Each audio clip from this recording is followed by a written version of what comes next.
I had just begun my job as a cop. Being the new guy, it's usually a bit before the others start trusting us rookies. Looking back at this one incident, I sometimes question if I was biting off more than I could chew. We didn't think anyone would trust us. I was pretty new to the job and my partner only had my word for what happened. Would anyone buy our story? No way. You know, if I was there, people would have been even more suspicious. We didn't exactly cover it up. We just didn't say anything because we couldn't really believe what we saw. What would you do in a crazy situation like that? I feel kind of jittery talking about what happened. It was Halloween. I was working that night. Most cops don't like Halloween because it involves too much trouble and boozing. Also, the police department thinks Halloween just makes people imagine stuff. It lets their creativity go crazy and they get all worked up. They just sent the junior officers to handle the thing. Jeff's been in the game longer than me, but he hasn't really climbed the ladder. Heard he had a bit of a drinking problem before, but by the looks of it, he's really dedicated to the job. He was really scared of screwing up his rep even more, so he always followed the rules. That night, we had a lot of stuff to take care of. First, there were these troublesome teens setting garbage bins on fire. Then we had to break up some bar brawls. We got a call about a guy hanging around. Several folks reported that a weird dude in a light-colored outfit was wandering the city's main street. Most callers said the guy hadn't done anything wrong, but he was near a neighborhood with lots of kids and he seemed kinda creepy. I get why you'd be worried about the kids. It was probably just a weird bird, though. We were on our way there and it was pretty dark. Honestly, it felt like that forest back home where kids used to hide and have parties. I thought we were just going to find some wasted kid in a costume, or maybe even a homeless guy just walking around. At first, everything seemed normal. Then we reach a spot with this concrete tunnel. Actually, bridge might be the right word because it seemed like its real job was to go over a stream rather than being a tunnel. And right at the top of this bridge, there was some guy in a light-colored outfit. Obviously, this was the guy people had been talking about. I couldn't make out his face because we were far off, but I pretty much figured it was a dude. He looked like he was wearing some sort of light-colored jumpsuit and something on his head. This thing could have been a hat, mask, or a hood. Honestly, I have no idea what it was. We didn't want this guy to bolt, so we just parked there, got out of our car, and started walking towards the bridge. I didn't realize it at the time, but I was getting goosebumps. I was just feeling kind of stressed out. As we neared the bridge, the person got harder to see, just like a shadow. We couldn't use the bright car lights anymore to see the bridge, so I tried to use my flashlight. Oddly, it wouldn't turn on. Jeff tested his flashlight, but it still wouldn't work. He decided to call out to the man. "Hey man, how's your night? We thought this guy would be drunk, expecting him to talk all messy." No response. We were pretty much at the end of the tunnel and didn't get why the person wasn't reacting. We don't know what's up with them, so we gotta be ready for anything. "Hey man, what are you doing here? This is where people live." "Are you from around here?" I squinted at his silhouette. I couldn't really make out his outfit. It looked old and dirty, though. "Look, if you don't answer, we'll have to come up there." Nothing, dead silence. Jeff and I caught each other's eye. He gave a quick nod. We knew we had to go up there and confront the guy. So my buddy goes left and I go right of the bridge. We both needed to go up a hill on each side to get on top of the bridge so we could approach him from different sides. When me and my buddy got to the top, we were on opposite sides of the bridge. The guy was gone. He wasn't on the bridge anymore. He'd totally disappeared. We got to where the guy was before. We tried to find anything that would prove he'd been there, but there was zilch. Where did the guy go? The bridge was too high to jump from without making a sound. My buddy Jeff was on the other side, using his flashlight everywhere, looking really confused. I saw his breath in the cold air. It was obvious something was off. We met again in the middle of the bridge, stared into the water, but we didn't see anything. No one was there. "I'm not a fan of this," Jeff spoke in a low voice. "This isn't usual." I know, right. I felt strange, but it wasn't because of the weather. Could he have climbed down maybe, or is there a path we missed? It was all quiet and foggy, which honestly made everything kind of spooky. So we figured we should just go back to the car.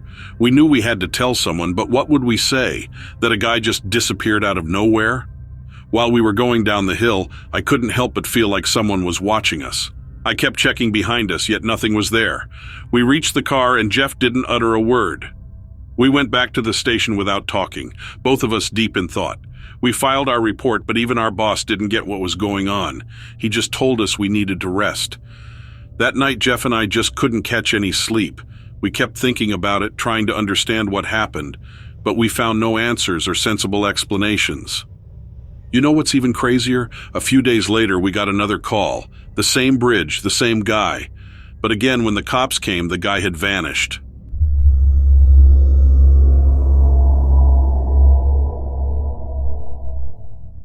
I always find the stories on your channel interesting. There's some wild stuff that people have gone through, especially in our national parks. There's so much land out there, mountains, deserts, and I figure there's probably loads we don't know about. I can personally vouch for this, and I have a story to share. I work as a ranger at the Porkies, a state park in Michigan, right by Lake Superior. It's been named the top state park in the U.S., even better than the ones in Hawaii. It's seriously gorgeous here. I especially love when fall rolls around and all the leaves turn amazing colors. This place has beautiful lakes, hikes, rivers, and waterfalls. There's even an old mine and ghost town. In the winter, the skiing is top-notch. It's the largest state park in Michigan, and you can see a lot of animals such as black bears, white-tailed deer, beavers, otters, timber wolves, and moose. But sometimes you hear weird stories about other stuff that's supposed to be in the Porkies. You know what's crazy? There's supposed to be a lake monster in Lake Superior called Pessie, but I won't get into that story right now. The main thing I want to talk about is something in the woods. One summer we got calls about some damage happening at the Nonesuch copper mine, an old ghost town, which is far into the park. There's a path that goes to Nonesuch Falls, and you pass a bunch of old abandoned mine ruins and shafts on the way. They've put up fences and signs around this place because it's unsafe, and they want to preserve it.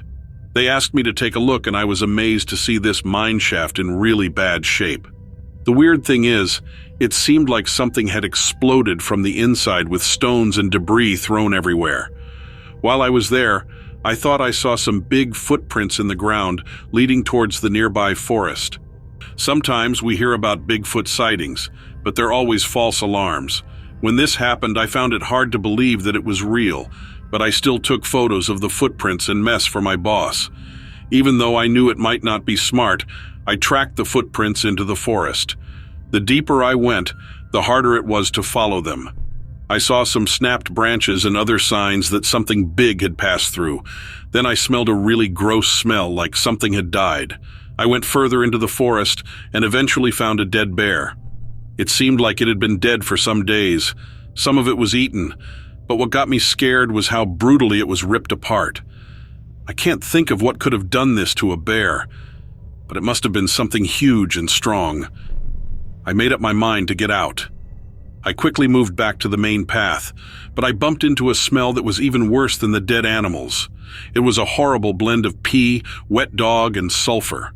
Then I picked up on an odd hollering noise nearby. Just remembering it gives me the creeps. It didn't sound like an animal I knew. There was something really raw about it. So I hurried up and finally reached the trail and the old ruins. I paused for a bit to breathe, but then got hit by some rocks. They were coming from the trees, but I had no idea who or what was throwing them. I heard that weird noise again. It was nearer this time, so I started running like crazy. It didn't look like it was after me, but I didn't stop till I reached my truck. I quickly went to the ranger station, told my boss everything and showed him the photos. He listened but didn't say anything. I couldn't figure out if he believed me. We both checked the trail cam recordings around Nonesuch. We did see a big, hairy figure hidden among the plants, but we couldn't clearly identify what it was. It was too big and human-like to be a bear. My boss took the pictures from my phone and told me to delete them right away. I was baffled, but he made it clear he wasn't joking. So just to keep my job, I did as he said. He told me not to speak about it to anyone for now. The day after, he summoned me to his office and told me again that the DNT Parks and Rec want to keep this on the down low because they don't want to freak out tourists and visitors for no good reason. I brought up the messed up bear body and said maybe it's important to tell all, but he just said they got it under control and we didn't need to get involved. They've put a temporary halt on camping sites and trails around Nonesuch Falls, Little Iron River, and Lost Creek. I saw some military trucks rolling in with guys in camo. I thought they were the National Guard, but there were no logos or anything. I tried to follow them, but they stopped me right away and told me to back off. After a few days, my boss told me whatever was going on was sorted out, and they've reopened the camping spots and hiking trails. I returned to the wrecked None Such mine and unexpectedly found that the ruined mine shaft had been somewhat reconstructed. It wasn't perfect, but it was pretty close to its original state. As for that weird creature, it's been MIA ever since. God knows what those guys with guns could have done to it. Gives me the creeps just thinking about it.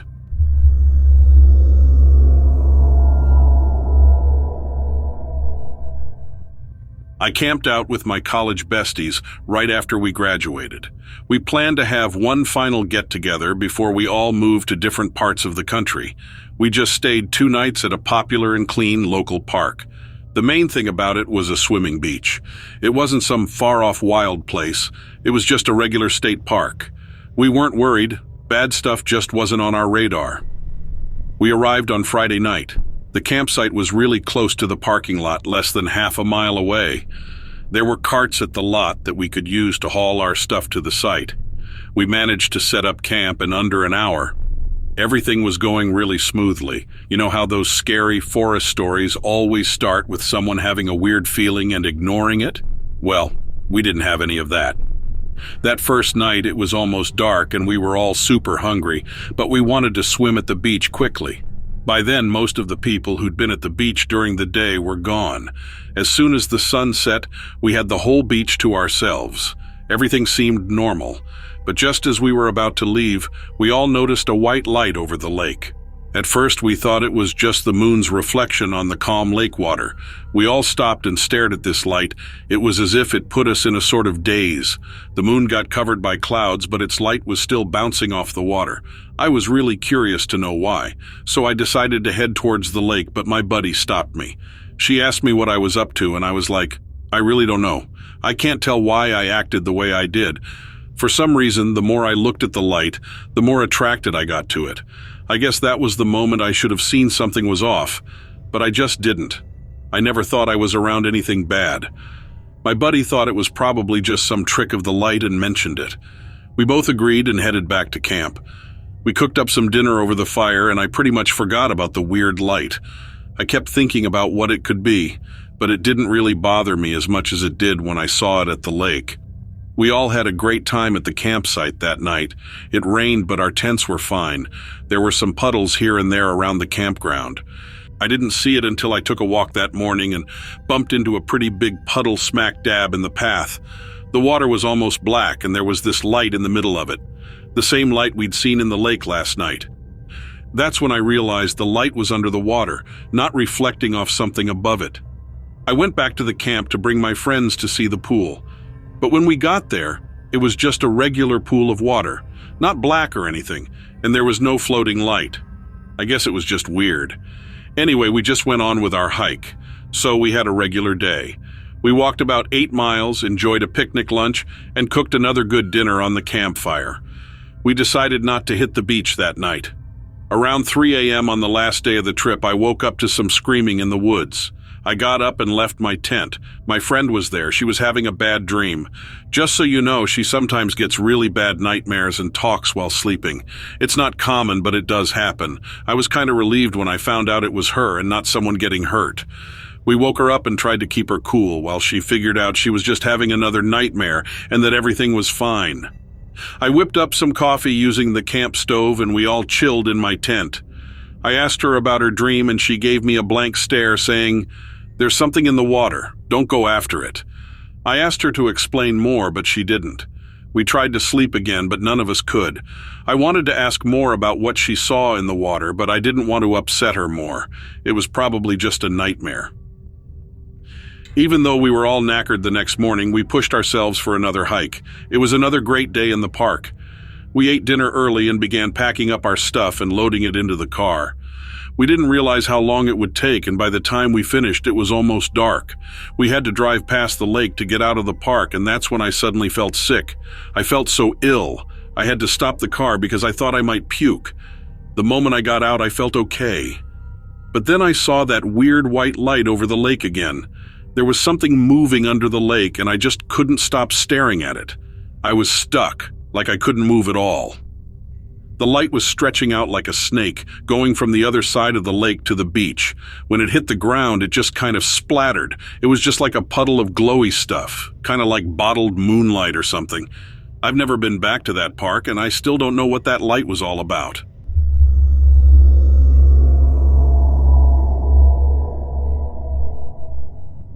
I worked for a gas company that serviced the city of Fort Stockton, Texas for about 15 years. Most of my job was installing gas meters and doing inspections.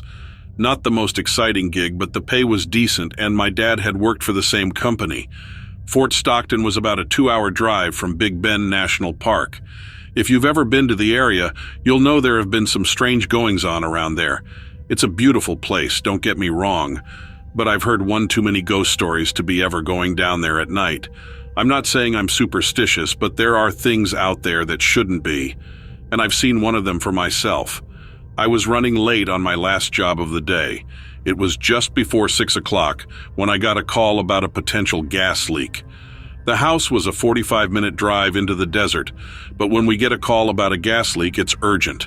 It can't wait until tomorrow. Way too dangerous. It was dark when I was driving back to the shop. I couldn't tell what the animal was. I just saw a flash of black dart across the road. It ran right out in front of my truck. I didn't have time to stop. I hit the thing dead on, T-boned it. Whatever it was went skidding across the freeway and into the ditch. I pulled the truck over to assess the damage. The whole front end was smashed and smoke was pluming up from the radiator. This thing had to have been huge. If this were my own truck, I might have tried to limp it home and deal with it there, but it was a company truck, so I had to call my boss and then call the police to get a police report. I figured I'd deal with the truck first and then go and check on the thing that I had hit. My boss called a wrecker, and I waited on the side of the freeway for them and the police to show up. All of this is pretty standard for the police. They blocked off the shoulder of the freeway and wrote up a report confirming the incident and the damage to the truck. The officer took a look at the truck and asked if I thought I hit a bear. There was a lot of damage, he said. And he also said twice that he was surprised I wasn't injured. Luckily, I was in the company truck instead of my sedan, because apparently I don't think I'd be alive if I was. I told him I didn't think it was a bear, but I wasn't sure.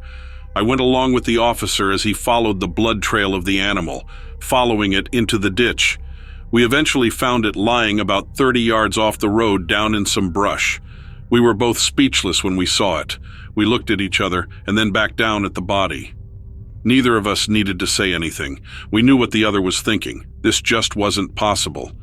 The creature lying there dead in the ditch was a jaguar, a black jaguar. There was no mistaking it. Now, I'm not a biologist or anything, but I've been to the zoo. I know what a jaguar looks like. I know what a bobcat looks like. I know what a mountain lion looks like. And I know what a house cat looks like. And this was a goddamn jaguar. The police officer ended up calling someone from Parks and Wildlife to come out. Luckily, the tow truck was behind schedule, so I got to hang around and see what they were going to say about it.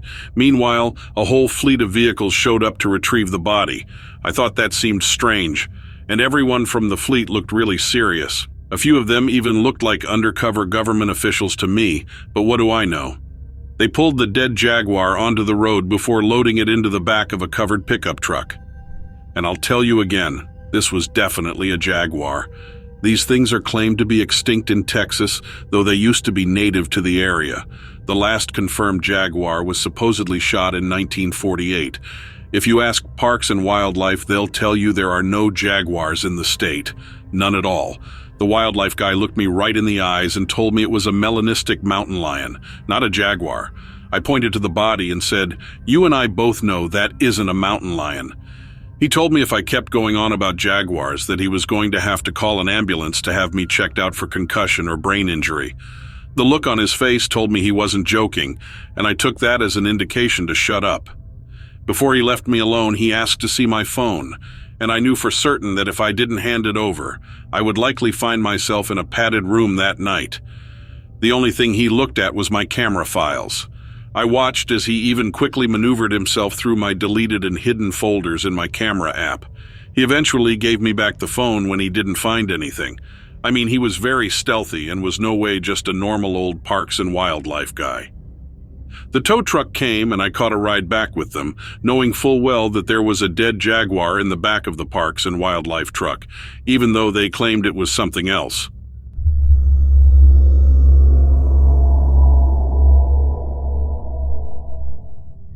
So, here's the thing.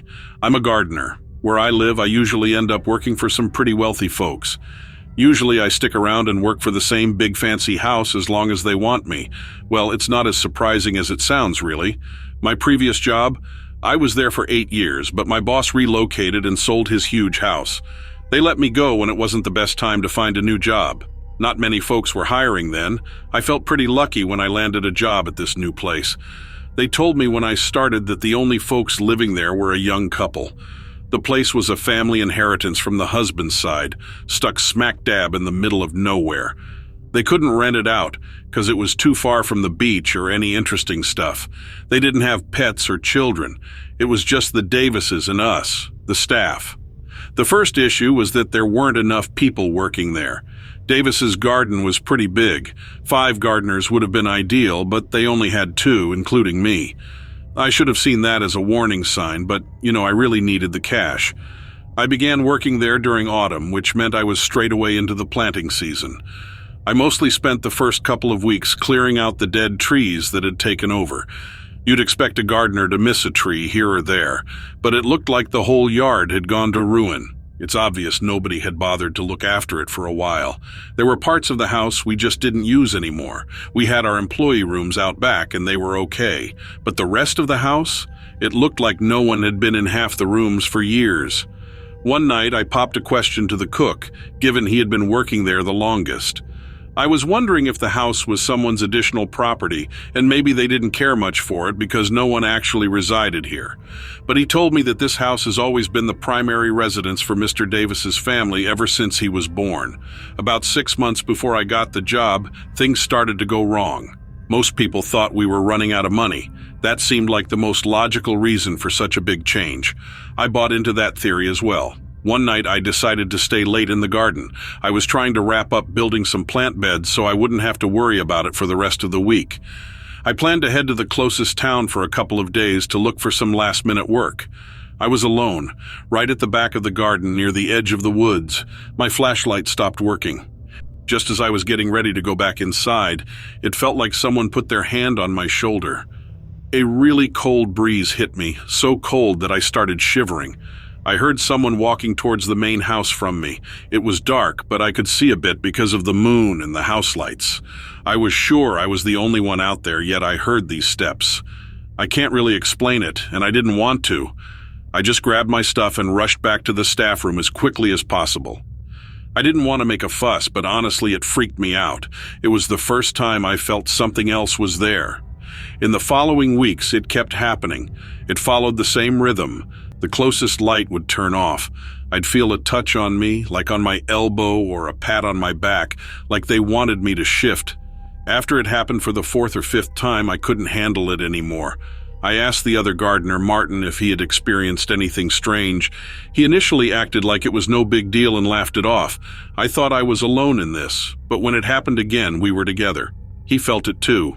Turns out this thing had been scaring Martin just when it started coming to me. He just didn't want me to think he's nuts. A couple of the cleaners and the cook felt something weird too. We began to work in teams so nobody was ever solo. After all, we had no idea what this thing was or what it could do. It's affecting everyone's work, but the Davises don't seem to notice or care. One of our cleaners found another job and just left. Those of us who are left, well, we're only here because we don't have other options. It's not like this ghost or spirit or whatever is trying to harm us or anything. Martin believes that if it's a ghost, then things are bound to get worse. Let's wait and watch.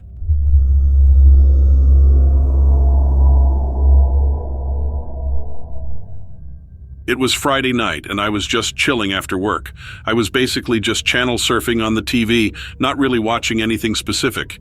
I sort of settled on some sitcom until Spot started behaving odd. He just started peeking around, checking the window and the door. Then he began to growl and pace around. Clearly something was outside and it was bothering him. His fur was all spiked up and he didn't stop even when I told him to chill.